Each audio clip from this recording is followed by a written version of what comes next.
reporting to you from New York on headaches all this week on the Health Field. And today in particular, the type of headache many people in our audience are familiar with, migraine headaches. It's the 10th anniversary of the National Migraine Foundation. And we have in our studio 3 experts in dealing with this problem of migraine. Dr. Seymour Diamond is founder and director of the Diamond Headache Clinic. He is executive director of the American Association for the Study of Headache. And joining us too in our studio today is Dr. Arthur Elkin. He's formerly the director of the headache unit at Montefiore Hospital and Medical Center. He's now attending physician at Montefiore Hospital and Medical Center at Mount Vernon Hospital. And our third guest is Dr. Rebecca Langdon. She is a neurologist at Montefiore North Central Bronx Hospital with a special interest in headaches. And I wonder if we might begin with a definition of what we mean by a migraine. What does it feel like for those of us who've never had migraines? Well, a migraine is a one-sided headache. It is a severe, it's either on the right side or the left side, Frank. It's a throbbing headache. It's not just a dull headache. It throbs because it's vascular. It doesn't occur daily. It occurs maybe one time a month, maybe one time every 6 months, and some people are unfortunate enough to get 6 or 8 or even 15 attacks a month. It is a sick headache. Nausea and vomiting is a prominent part of the headache. Some people will get a warning that you don't have to have a warning to have migraine, but about 20 to 25% of migraine sufferers will have a warning. They may have a tingling or a numbness in one arm or one leg. They may smell a strange odor, but the most common warning or aura affects the eyes. They may see half of a field of vision or part of a field of vision. They may have some blindness in both eyes. They may see stars or bright lights or lines, and all of this can happen. And there are some very not so frequent auras, like having visual hallucinations, like seeing an image of oneself. In fact, Linnaeus, the famous botanist, saw an hallucination of himself as part of his migraine. And the story goes that he went in to give a lecture, and all of a sudden this visual hallucination took place, and he left. He said, "You're here," and he left. Can you have a migraine headache or one of these headaches without any of this? Can it suddenly come on and get the same effect? Yes, you may. There are types of migraine which may come on without an aura. The patient may not have any premonitory or warning symptoms. And there are many patients that have several types of headache. So when we discuss migraine, you really have to also think of patients who have ordinary tension headaches, and then periodically they may get a severe migraine, or the type that Dr. Diamond described, so that patients are liable to have more than one type of headache. And sometimes it's the job of the physician, particularly the physician interested in headache, to try to discriminate between the different types, because the therapy of these types of headaches is quite different.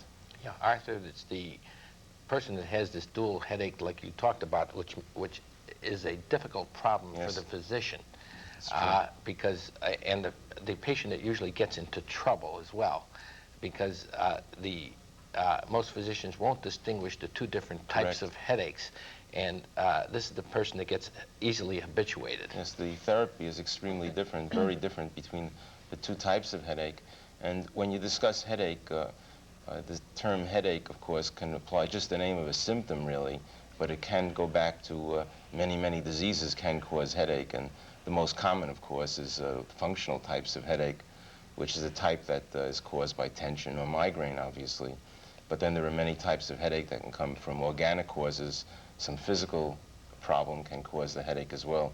High blood pressure, tumors of the head, and so forth. So that one has to be very careful when one discusses headache, that it isn't synonymous with migraine. Sometimes in the general public will very often use the term synonymously, a headache or a migraine, but physicians should be very careful, and are very careful, to distinguish actually when we're discussing headache, that we're not discussing migraine only. Why is it, though, that I read an article recently that migraine for women only? Why is it that, Dr. Langdon, it is so frequent in women? Almost exclusively, it seems. Well, no, it is not a disease only of women, although certainly there is an increased frequency. And particularly there are some disturbances of fluid metabolism, which are more likely to affect women, particularly around their menstrual period. where they have some maybe 2 to 3 pound weight gain is somewhat typical, and that may be one of many trigger factors in migraine. But certainly to say that it is a disease only of women, I would say is certainly not true. But it is most frequent in women. It is more common in women, yes. But why? That I'm not sure. Could it have something to do with the endocrine system, with your hormones? Yes, you know, it's interesting. I don't, that up until the age of puberty, migraine is more frequent in males, but with the onset of menses in women, it becomes more and more frequent. So that by the time we reach 30 years of age, about 70% of the sufferers are women. And I think a great deal of migraine in women is strictly menstrually related or estrogen related. And we see it occurring with their periods, and by the way, that is one of the easy forms to treat when it is menstrually related. All right, we have to take a break and come back, and I'd like to talk a little more about what it is you do with that migraine sufferer once you've made that definitive diagnosis. So stay with us on the Health Field, and we'll continue. I have a Theragram for Mr. Stone. He had a run. Try him at lunch. I have a Theragram for Mr. Stone. He couldn't make it. Try the office. Mr. Stone? If you sometimes settle for one measly meal instead of 3 square ones, you should be getting a Theragram. Theragram M from Squibb. Who sent this? Someone who cares about you. The balanced supplement of extra potency vitamins and minerals. The multivitamin designed by doctors. Recommended most by doctors. I have a Theragram for you.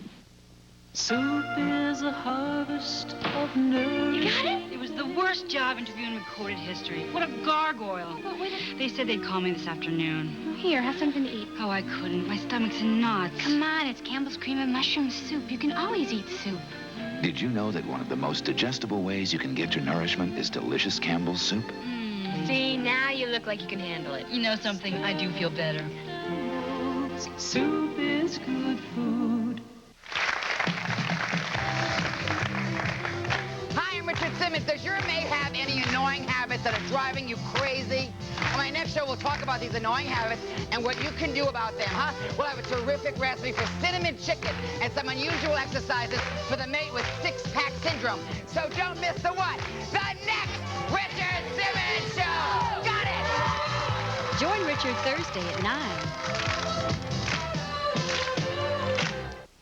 Every weekday, ABC News This Morning with Steve Bell and Kathleen Sullivan. Politics, conflict, arms race. All the news this morning. Wall Street, unemployment, economy. All the business news this morning. Rain, shine, hurricanes. All the weather this morning. Baseball, football, racing. All the sports. ABC News This Morning, just before Good Morning America with David Hartman and Joan London. What you need to know as you begin your day. ABC News This Morning, uniquely qualified to bring you the world. We are reporting to you today on Health Field on migraine headaches, and these are all experts that we have. We're reporting to you, it's the 10th anniversary of the National Migraine Foundation. And Dr. Diamond, perhaps we better start this segment. You could tell us what's what's current in the treatment of migraines. All right. Well, basically, I think there are two large two very significant occurrences that have occurred in the last few years. One is the use of biofeedback, which I'll describe, and the other is the use of certain drugs to prevent migraine. The drug that I'm talking about... Prevent, not just treat. Prevent, yes. About 2.5 years ago, the Food and Drug Administration approved a beta blocker known as propranolol or Inderol in the prevention of migraine. And it does significantly cut down the frequency, duration of migraine attacks, and I think this is a big breakthrough. From a drug point of view, the new drugs that we're using in cardiology, the calcium blockers, may be another breakthrough, and we're working with them experimentally. I don't understand. Why would you choose to use a calcium blocker for migraine? Well, in migraine, initially, in all migraine attacks, there's some vasoconstriction. The blood vessels contract down. And then there's the residual dilatation or swelling of the blood vessels. Well, the calcium blockers will prevent this original anoxia, or clamping down of the blood vessel, cerebral anoxia, and this is why it may be a factor in the prevention of migraine. And it is a big breakthrough, and I think it will be they will be effective drugs in the treatment of migraine. Biofeedback is another new modality. Arthur, you want to talk about it a little bit? Sure. I think that one of the things about biofeedback is that it allows the patient to help themselves. They are actually actively taking part in the therapy. They learn the process of relaxation, hand warming, and then they can partake in their own therapy, so they can go home, practice the sessions they've learned with the therapist, which is very encouraging to the patient. That has no side effect. And even some of the newer drugs like the calcium blockers or the beta blocking agents, propranolol, and some of the other ones that have been used for migraine have side effects, and they may even have some contraindications in the use of migraine. While biofeedback, if it's successful, and we've had a very good success rate, you know, Seymour has had very good success also with biofeedback, it's really an exceptional form of therapy for many patients. Not everybody, of course, responds to it, but those who do are very gratified by it. In getting this kind of treatment, what you're really doing is you're preventing the arteries from opening and closing or spasming. What is it that happens in migraine that gives the individual these terrible headaches or this neurological impact? Are the nerves pressed upon? Or initially, one gets a constriction, as Dr. Diamond mentioned. During this constricting phase, or when the blood vessel is narrowed and smaller, the patient might get the aura, some numbness, tingling, some visual disturbance in the contralateral or opposite side from the vessel that is constricting. This phase, the constricting phase, is not, however, the painful phase. Shortly after the vessel constricts, and shortly might be anywhere from 10 minutes, 30 minutes, even as long as an hour, the vessel dilates. And it's not just the one vessel, it's the regional blood flow on the entire side of the head, not just the area that's involved with the pain, but the blood vessels dilate. And it's the enlargement or engorgement and dilatation of the vessels. This is the phase that that is painful. I mean, it presses on the nerve, there's blockage, or what is it that occurs? No, there's one theory is that migraine and the vasodilatation may be a sort of sterile inflammation. That is, there's not really bacterial or viral infection, but there's some of the same kind of changes that we might see in infection. Oh, I'm afraid one of our lamps in the studio broke. You continue. I almost got a headache at that. So that you get engorgement of the vessels, there's swelling, edema in the vessels, and this part is the painful area, the painful period. So anything that can dilate the blood vessels might cause pain, such as other things besides migraine, meningitis, hypertension, things that might dilate blood vessels. Well, if you're talking about dilating blood vessels. But not every patient, not every person that gets dilated blood vessels will get a headache. For example, just taking a very warm bath or being in a very warm climate, and you sweat in the blood vessels or your face gets red. But everyone doesn't get have the throbbing headache from this. Well, then I gather the migraine sufferer will be triggered. We have no idea why these certain people are affected in this sense. There may be some genetic predisposition. Yes, we do, Pam. Most of us believe that it's hereditary, and that these people have some disturbance in handling a certain chemical in their body known as serotonin. And for some reason, a person that inherits migraine cannot handle this chemical in the same way that a non-migraine person Well, how is it then that sometimes a person will occasionally, perhaps once or twice in a lifetime, have this migraine and then never again? It may be a characteristic that isn't prominent. Then something brings it on. Sometimes trauma could bring on. Their headaches will start after trauma, migraine. We've seen this happen. Sometimes there's other precipitating factors. Certain foods can do it. Bright lights can do it. So once you get that causation and you have the propensity, you will develop the migraine. Okay, we have to take a break. I have an aura from that broken light that I don't think It is it's right migraine. over here. We'll come right back and we'll continue our discussion of migraine. And I'd like to zero in again on our treatment. Stay with us on the Health Field.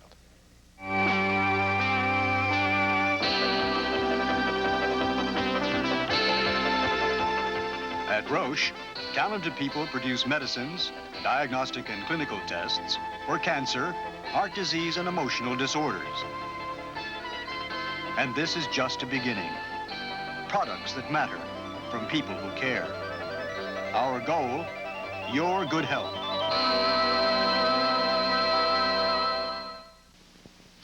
Oh, no. Oh. When the pain starts here, the pain stops here. With the buffered extra strength relief you'll find in extra strength Bufferin. 1,000 milligrams of strong aspirin, the strongest dosage you can buy, combined with special protection against aspirin stomach upset. Anacin and Bayer don't give protection. Regular Tylenol's not as strong and can't give aspirin doctors prefer, but extra strength Bufferin does. The pain stops here with extra strength Bufferin in tablets and capsules. This is Channel 2 News all night. Good morning.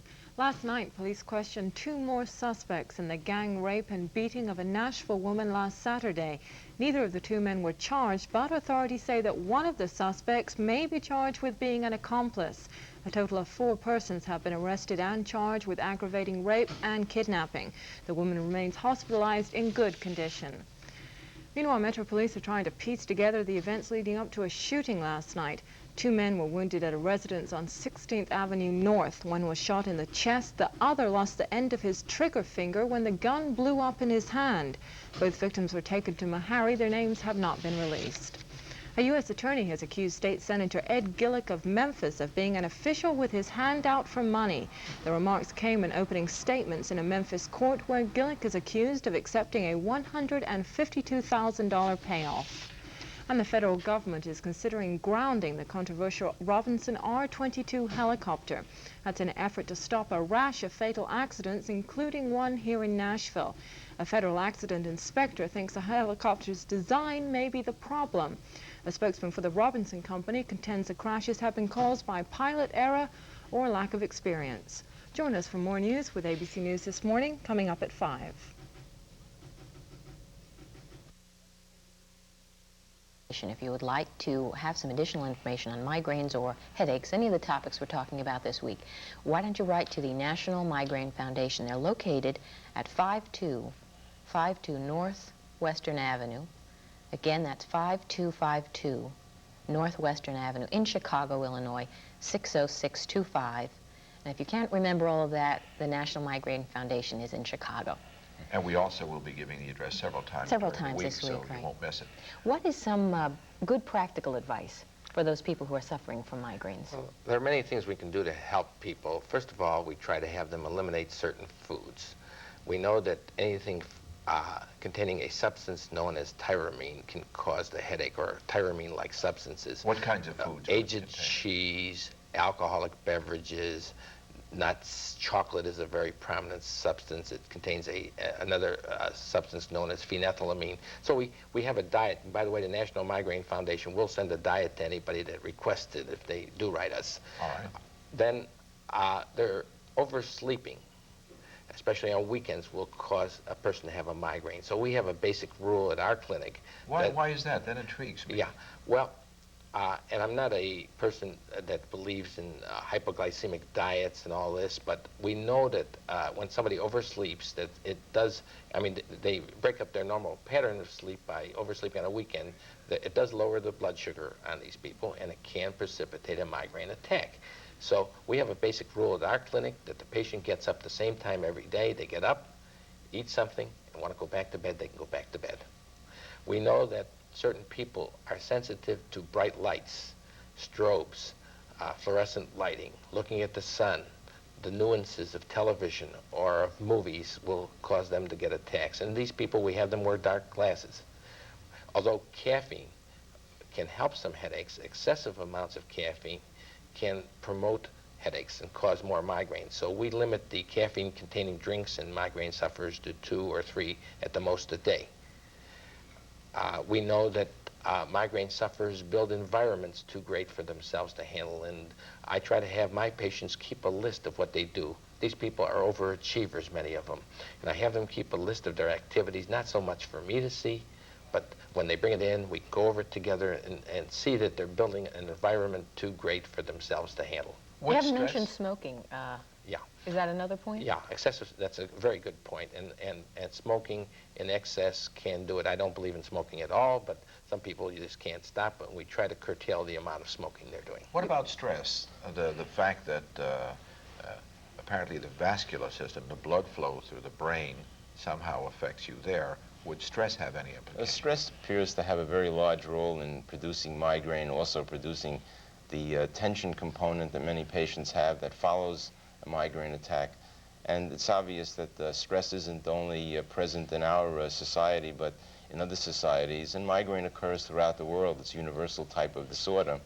And it can be traced back. There are ancient writings alluding to the fact that migraine existed even in ancient civilizations, Egyptian cultures, several thousand years ago.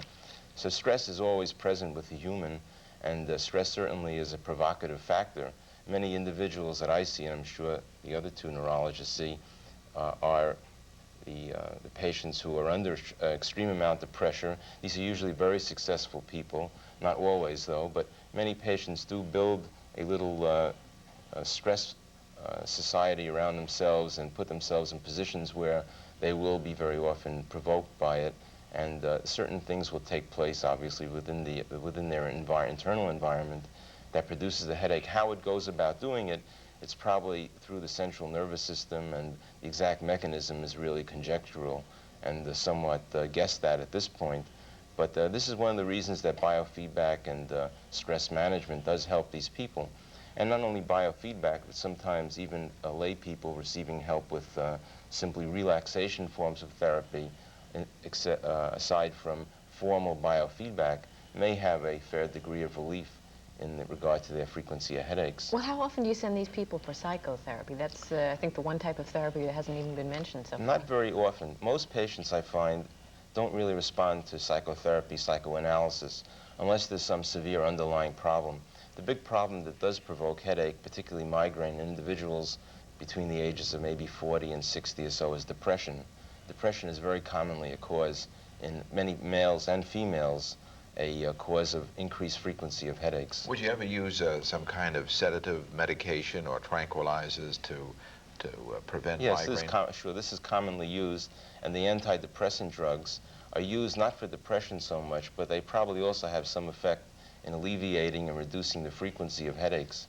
So specific antidepressants have been used for relief of headaches. Will you ever outgrow this? For those people who are watching us now who have migraine, I understand one can have it as a child. You mentioned, Dr. Diamond, that the male outgrows it somehow or changes. No, just there's a greater proportion of females, but many, as puberty comes, it's more often in females, but many women will lose their migraine with menopause. Not all of them, but many of them will. And I don't advocate that they go out and get a hysterectomy or anything like that, but with the menopause occurring, that it does definitely, about 40% of them will lose their migraine. Well, is there any research going on as to this hormonal or any of the other causes then? Sure. Much research is going on into causes, and we're working right now. There's been some work on the possible influence of endorphins. These are the body's own morphine substances in their role in migraine. We're doing some research at our clinic on it, and there's other research of this type going on. But primarily, the migraine sufferer, it has been helped, and it's going to get more and more help as we go on. You might want to add, it's reassuring to many parents that children, about 50% of children, lose their headaches after the onset of puberty.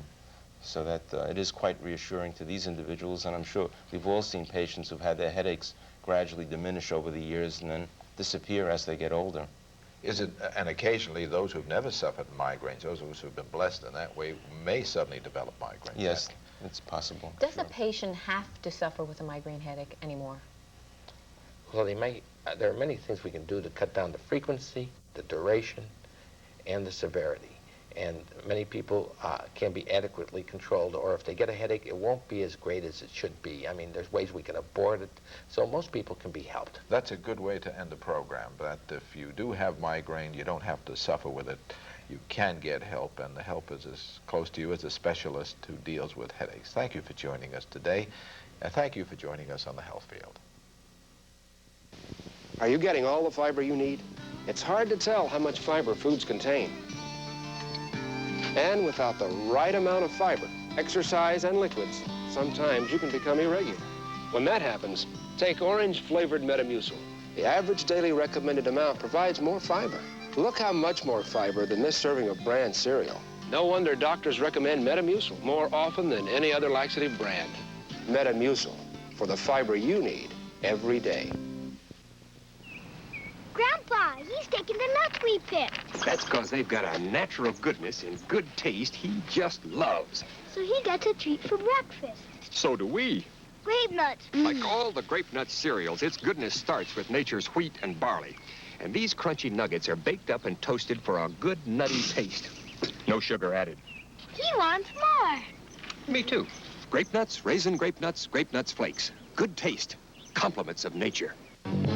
From Soap World to your world. Hey, this is Don Nielsen, and we're going to rock today on Soap World. Hi, I'm Claudia Lano from Knott's Landing, and today on Soap World, I'm going to take you on a shopping spree. Hi, I'm Terry Lester from The Young and the Restless, and I'm going to sing For All We Know for you. Also today, our special studio guest is All My Children star Lawrence Law. That's it in our world, Soap World. Soap World, Thursday morning at 11 on Channel 2. Building a news service you can depend on takes people. People committed to innovation, quality, integrity, and a new team spirit. At Channel 2, we brought together the largest television news organization in the history of Tennessee. People dedicated to serving the community we call home. Every day, we're working to bring you the best news coverage anywhere. Channel 2, 150 people working to win you over.